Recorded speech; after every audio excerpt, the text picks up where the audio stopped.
गुरु प्यारी साध संगत जी, राधा स्वामी जी। साध संगत जी, आज की ये साखी सुन लेने के बाद बाबा जी के लिए आपका प्यार और बढ़ जाएगा और आप उनके लिए अपने आंसू रोक नहीं पाओगे।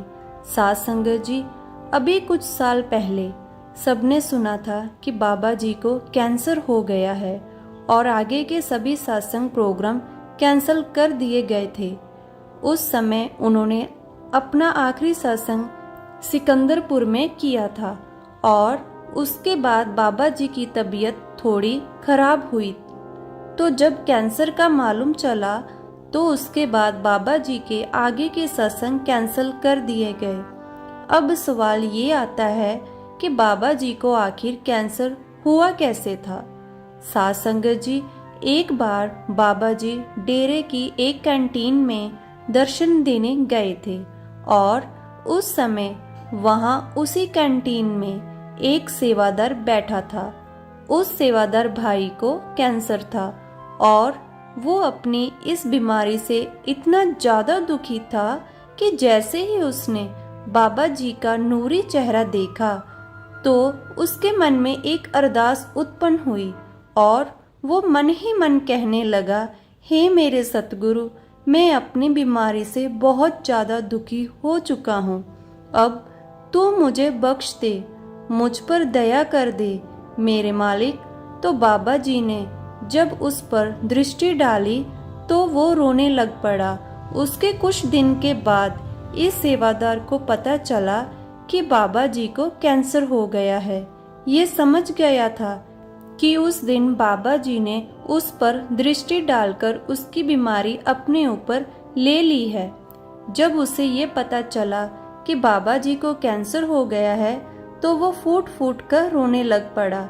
कहने लगा, हे मेरे सच्चे पातशाह, मैं तो वैसे ही कह बैठा था कि मेरी बीमारी दूर कर दे। मैंने ये कभी नहीं चाहा था कि मेरी बीमारी अपने ऊपर ले ले। मेरे सतगुरु ने इतनी दया कर दी मुझ पर, मेरा कैंसर अपने ऊपर ले लिया।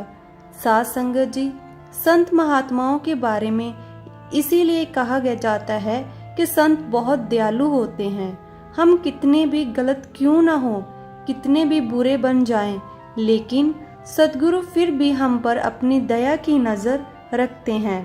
साध संगत जी, जब बाबा जी को कैंसर हुआ तो बाबा जी इलाज के लिए विदेश गए थे और उस समय डेरे का माहौल बहुत अलग था।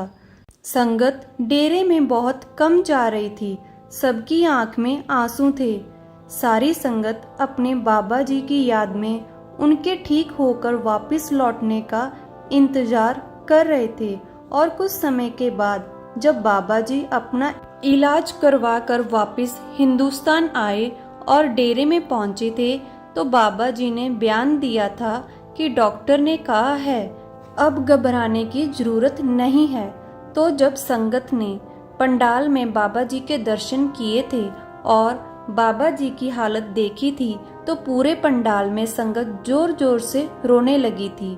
वो मंजर जिसने भी देखा था उन लोगों को ही मालूम है वो मंजर कैसा था, रूह कंपा देने वाला था वो मंजर। साध संगत जी, अब बात आती है कि क्या सच में संतों को कोई बीमारी हो सकती है? क्या उनके भी कर्म होते हैं? नहीं, ऐसा नहीं होता। संतों के कोई भी कर्म नहीं होते। संत जब हमें नामदान दे देते हैं तो हमारे कर्मों का भुगतान संतों महात्माओं को करना पड़ता है। संत हमारी जिम्मेदारी ले लेते हैं, हमारे करके संत दुख भोगते हैं और जब हमें भी कभी भुगतान करना पड़ जाए तो संत महात्मा हमारी बाहरी कर्मों को छोटे से रूप में बदल देते हैं, हमारे अंदर इतनी शक्ति भर देते हैं कि हम मुसीबत से लड़ सकें। और कुछ लोग संतों को भला बुरा कह देते हैं कि ये कितनी लग्जरी लाइफ जीते हैं, गाड़ियों में घूमते हैं, ऐशो आराम की जिंदगी जीते हैं। साध संगत जी, संतों की गद्दी कोई आरामदायक जगह नहीं होती, ये तो कांटों की सेज होती है। इसलिए संत को समझ पाना हर किसी के बस की बात नहीं है।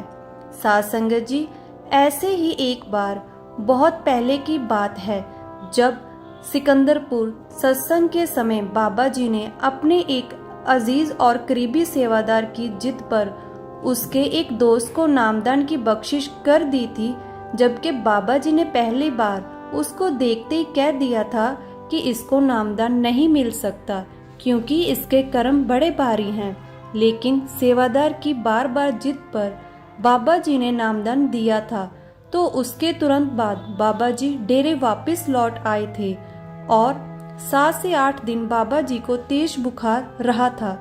जब इसी सेवादार को ये बात पता चली थी कि बाबा जी 8 दिन से बीमार है, तो वो दौड़ता हुआ डेरे पहुंचा था और वो समझ गया था कि उसके दोस्त को नामदान देने की वजह से बाबा जी बीमार हुए हैं, क्योंकि वहाँ सिकंदरपुर में तो बाबा जी एकदम ठीक थे और डेरे आते ही इतना बुखार कैसे हो गया। तो साध संगत जी, संतों की लाइफ इतनी आसान नहीं होती जितनी कुछ लोगों को दिखती है। संत उस मालिक का रूप होते हैं जो हमारे दरमियान आते हैं और हमें सही मार्ग दिखाकर वापस उस मालिक में मिल जाते हैं। जिस जीव को संत की शरण मिल जाती है उससे बड़ा भाग्यशाली कोई नहीं हो सकता।